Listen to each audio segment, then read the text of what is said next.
ఓం శుభంకర్యే నమః. నిఖిల శ్రేయోదాయిని సర్వకార్య సిద్ధిప్రద పరబ్రహ్మస్వరూపిణి శుభంకరీ నమోస్తుతే. ఆదిత్యాయ చ సోమాయ మంగళాయ బుధాయ చ గురుశుక్రః శనిభ్యశ్చ రాహవే కేతవే నమః. 2025 జనవరి నుంచి డిసెంబర్ వరకు ఉన్నటువంటి గోచార ఫలితాలని సంపూర్ణంగా మనం తెలుసుకుందాము. ఇప్పుడు ఇందున మీరందరూ కూడా గుర్తుపెట్టుకోవాల్సిన విషయం ఏమిటంటే, మానవ సంకల్పానికి మించి ఏ గ్రహస్థితి మన మీద ప్రభావాన్ని చూపటంలో తక్కువే. ఎందుకంటే మన సంకల్పం దృఢంగా ఉండాలి, అలాగే మనము చేసేటువంటి ప్రయత్నములో లోపం ఉండకూడదు. అప్పుడే ఈ యొక్క గ్రహాలు కానీ ఈ యొక్క గ్రహ సంచార ఫలితము కానీ మన మీద ఉండేటువంటి ప్రభావం ఉంటుంది. ఇది నిమిత్త మాత్రమే అన్న విషయాన్ని గుర్తుపెట్టుకోండి. అంతే తప్ప పూర్తిగా దీని మీదే మనం ఆధారపడి మొత్తము గ్రహస్థితి ద్వారానే మన జీవన విధానం మారాలి అంటే కనుక స్వయం కృషితోనే తప్ప గ్రహస్థితి వల్ల కాదు అన్న విషయాన్ని మనం తెలుసుకోవాలి. అది కూడా తోడ్పడుతుంది. స్వయం కృషితో పాటుగా గ్రహస్థితి కూడా తోడ్పడుతుంది, మన సంకల్పం కూడా తోడ్పడుతుంది, అలాగే మనము చేసేటువంటి ప్రయత్నము కూడా తోడ్పడుతుంది. ఇవన్నీ కలిస్తేనే మనము గ్రహచారము యొక్క అనుగ్రహాన్ని పరిపూర్ణంగా పొందగలుగుతాం. లేని ఎడల అది ఏదైతే గనక గోచారం చెప్పిందో అదే జరగకపోతే మనం ఇబ్బంది పడకూడదు, అది జరిగినా మనం ఇబ్బంది పడకూడదు. అది తెలుసుకోవటం అనేటువంటిది ఒక అలవాటుగా మనం చేసుకున్నాం కాబట్టి తెలుసుకోవాలి. తస్మాత్ జాగ్రత్తగా ఉండాలి, విజయాలని పొందాలి. వృశ్చిక రాశి వారికి 2025వ సంవత్సరం జనవరి నుంచి డిసెంబర్ వరకు ఉన్నటువంటి గోచార ఫలితాలను తెలుసుకుందాం. ఈ యొక్క సంవత్సరంలో వృశ్చిక రాశి వారికి ఆదాయం 2, వ్యయం 14, రాజ్యపూజ్యం 5, అవమానము 2. వీరు ఈ సంవత్సరములో మార్చి నుంచి అక్టోబర్ వరకు చాలా జాగ్రత్తగా ఉండాలి. ఈ విషయాన్ని బాగా గుర్తుపెట్టుకోండి. కోపాన్ని అధికంగా ప్రదర్శించవద్దు. మీ విలువ తగ్గించుకునేటువంటి పనులని చేయకండి.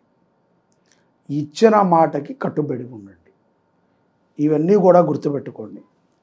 జాగ్రత్తగా ఉండాలి, ఇచ్చిన మాటకి కట్టుబడి ఉండాలి, మీ విలువని తగ్గించుకునేటువంటి పనులు చేయకండి, మాటని అదుపులో పెంచుకోండి. ఆర్థికంగా మీకు సంవత్సర ఆరంభం నుంచి కూడా కొంత ఒడిదుడుకులు ఉంటాయి. అలాగే ఉద్యోగములో ఒత్తిడి కూడా వృశ్చిక రాశి జాతకులకి పెరిగేటువంటి సందర్భము 2025వ సంవత్సరంలో కనిపిస్తుంది. ఈ మార్చి నుంచి అక్టోబర్ దాకా కొన్ని ఊహించని సమస్యలు వృశ్చిక రాశి వారి దగ్గరకు వచ్చి పడతాయి. ఒక్కొక్క రోజున ఒంటరితనముతో జీవనాన్ని గడపాల్సి వస్తుంది. అలాగే అకాల భోజనములు అనారోగ్యానికి కారణమవుతాయి. మన అనుకున్నటువంటి వారే మనల్ని వెన్నుపోటు పొడవటం మనం చూడవచ్చు. అటు బయటికి చెప్పుకోలేం, కక్కలేము మింగలేము అంటారు చూసారా, ఆ స్థితి. కాబట్టి కొంత జాగ్రత్తగా ఉండండి, సకాల భోజనము చేయండి. ఏ విషయాన్ని కూడా విపరీతముగా ఆలోచన చేసి సమస్యలని పెద్దవి చేసుకోకండి.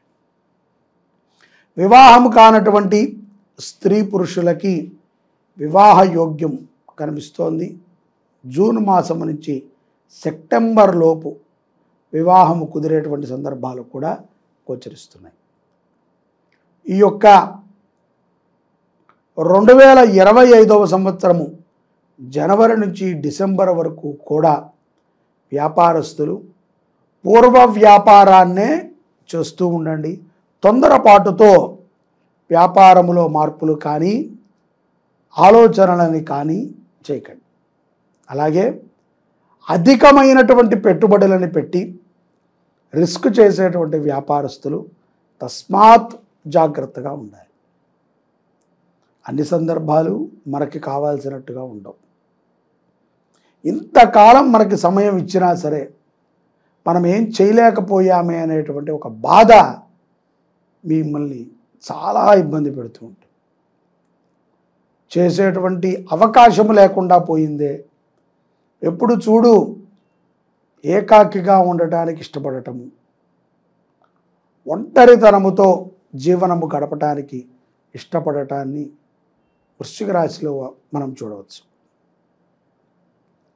విద్యార్థులు స్నేహితులతో ఉన్నప్పుడు కానీ పాఠశాలలో ఉన్నప్పుడు కానీ కొంత అశ్రద్ధ వహించి తాము చదివేటువంటి చదువుపై నిర్లక్ష్యాన్ని పెట్టి చదవటం ద్వారా మీరు కొంత ఇబ్బందులకైతే గురవుతారు. కాబట్టి శ్రద్ధతోనే చదవాలి. నిర్లక్ష్యముతో మీరు చదివేటువంటి చదువు మిమ్మల్ని ప్రమాదంలోకి తోస్తుంది. అలాగే స్నేహితులతో కూడా అంటీ ముట్టనట్టు ఉండటం అనేటువంటిది చాలా మంచిది. కొన్ని సందర్భాల యందు మీ యొక్క అత్యుత్సాహము ద్వారా స్నేహితులకి ప్రమాదము, మీకు ప్రమాదం. కాబట్టి విద్యార్థులు చక్కటి విద్యాభ్యాసం చేయడానికి ఇది అనుకూలమైనటువంటి సమయమే. శ్రద్ధ పెట్టాలి, బుద్ధిని దాని మీద కేంద్రీకృతం చేయాలి. ముఖ్యంగా మీ తల్లిదండ్రులు చెప్పినటువంటి మాటని వింటూ ఉండాలి, ఆచరణ చేయాలి. గురువులు చెప్పినటువంటి మాటని వినాలి, ఆచరణ చేయాలి. ఇక ఉద్యోగస్తులకి కానీ వ్యాపారస్తులకి కానీ స్త్రీలకి పురుషులకి ఎవరికైనా సరే ఆరోగ్యంలో కొన్ని సమస్యలు తీవ్రతని పెంచి కొన్ని రోజుల పాటు బద్ధకంతో కూడుకున్నటువంటి రోగాలు కొన్ని అలా మిమ్మల్ని కమ్మివేస్తాయి. తద్వారా ధనము విపరీతంగా ఖర్చు అవుతుంది. ఆ యొక్క విపరీత ధోరణి ద్వారా ఖర్చయినటువంటి ధనము పునః మీరు సంపాదించడం కూడా ఈ సంవత్సరంలోనే జరుగుతుంది. విదేశాలలో ఉన్నటువంటి వృశ్చిక రాశి జాతకులు స్థానచలన ప్రభావం అనుకుంటూ ఉంటారు, భయపడుతూ ఉంటారు. తెల్లవారితే భయము, రాత్రెక్కితే భయము. ప్రతి దానికి కూడా నెగటివ్ ఆలోచనలని ఎక్కువగా అనుభవిస్తూ ఉంటారు వృశ్చిక రాశి జాతకులు.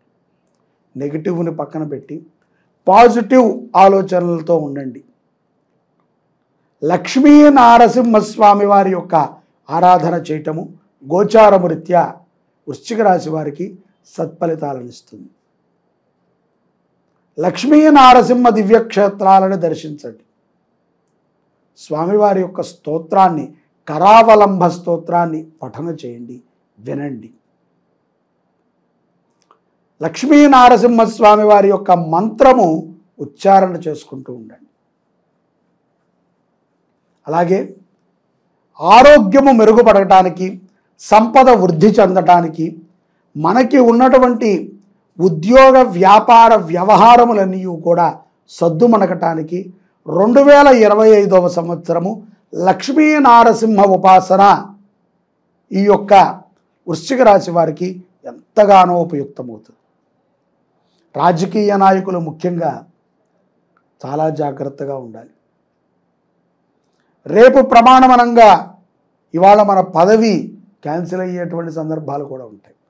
అవమానాలని భరించాల్సి వస్తుంది. మనకన్నా తక్కువ వ్యక్తికి మనము నమస్తే పెట్టాల్సి వస్తుంది. అది తప్పు లేదు, కానీ వాడికి మనం సేవ కూడా చేయాల్సి వస్తుంది. అది తప్పు లేదు, కానీ వాడు ఎవరైతే కనుక మన ఎదురుకుండా తక్కువ వ్యక్తి ఉన్నాడో అతను మనని హింసించడం అనేటువంటిది మనకి కొంత బాధగా ఉంటుంది. కొన్ని అవమానాలు తప్పవు, మనం పొందాల్సిందే. పాప పరిహారము అప్పుడప్పుడు జరుగుతూనే ఉంటుంది. అందుకనే చెప్తారు కదా పెద్దలు, ఇక్కడ చేసింది ఇక్కడే, ఎక్కడ చేసింది అక్కడే. ఈ లోకంలో ఈ క్షణము మనం చేసేటువంటి ప్రతి దానికి కూడా కాలం సమాధానం చెప్తుంది. లక్ష్మీ నరసింహస్వామి వారిని ఆరాధన చేయండి. బుధవారము పూట అన్నదానాన్ని చెయ్యండి. వృశ్చిక రాశి జాతకులు అఖండమైనటువంటి ఐశ్వర్యాన్ని పొందటమే కాకుండా అన్ని బాధల నుంచి కూడా బయటపడతారు. 2025వ సంవత్సరం ప్రారంభం నుంచి అంతిమం వరకు కూడా ప్రతి వారము బుధవారం రోజున అన్నసంతర్పణ చెయ్యండి. అన్నార్తులకి సేవ చేయండి. విజయాన్ని పొందుతారు. సర్వే జనాః సుఖినో భవంతు. శ్రీ శుభంకర్యై నమః.